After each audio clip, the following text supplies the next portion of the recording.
rajzoltam nektek egy képet. Nem nektek, csak úgy rajzoltam egy képet. Hát úgy, hogy én nem vagyok nagy rajzmester. Ez az első olyan rajzom, amihez most nagyon leültem. Hát megrajzoltam, kicsit kidíszítettem, meg úgy tudjátok, a papírba beledörzsöltem a ceruzának, tudjátok, így besatírozzátok. És azt, hogy eldörzsölitek papírsekkendővel, na most én nem mentem ki így este a konyhába papírsekkendővel. Újjal. Na de...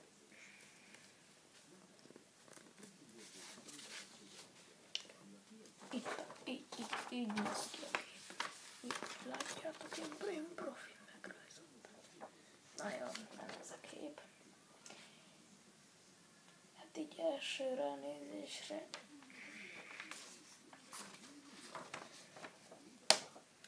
nem tudom, ki az, aki tudja, hogy mi ez.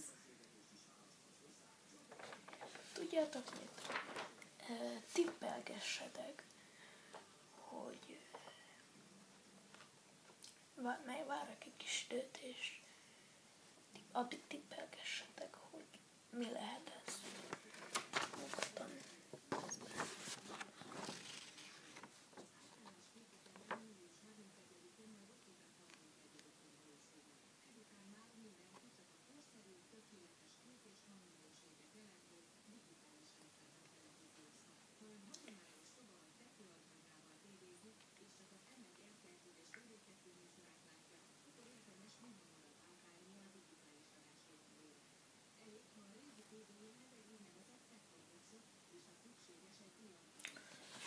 Nagyon, most már bizonyára sokan tippeltetek. Na,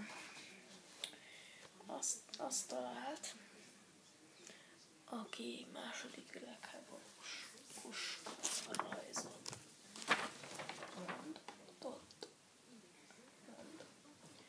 Tippelt, aki második világháborús puskának a rajzára tippelt.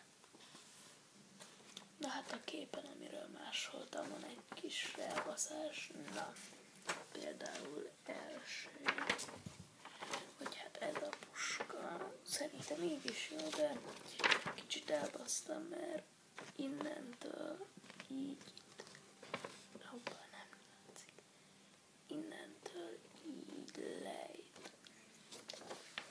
Azt egy picit elbasztam, de szerintem így is. Jó, na hát ez most egy tolózáras fegyvernek a rajza. Itt hát egy kicsit szarul, de megrajzoltam itt a kis felhúzóját. Itten látszik a szíj, és tudjátok, ilyen szénkrétás módszerrel, nem színes ceruzával színeztem ki, hanem tudjátok, besatíroztam. Itten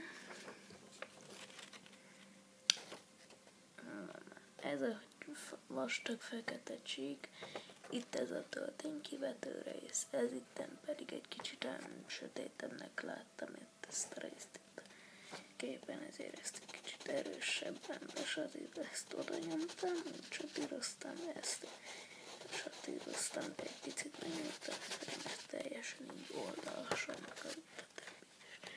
Ez a cső kis célzó, tehát elég jól sikerült szerintem.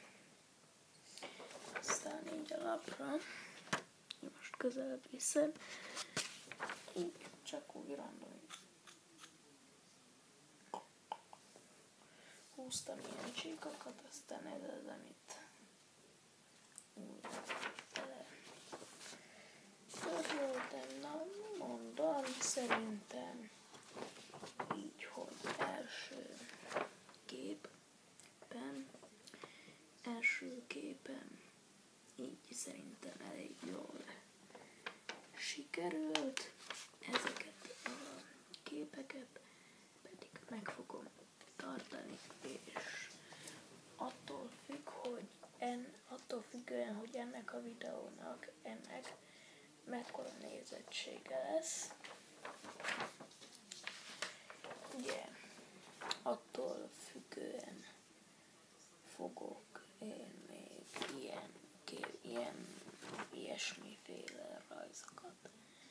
készíteni, és azért egy videóban be fogom mutatni minden egyes rajt, minden egyes videóban lesz az, hogy várok egy kis időt, tippeljetek, hogy mi ez. Tehát ja igen, ez nem most távolról nem látszik, csak aztán annyira közelről, és nem most így ide viszem. Így. Mama. Na, itt van. Itt van a ravasz, itt a kis védőburak, itt meg a ravasz, az a kis körület. Na ennyi volt ez a videó.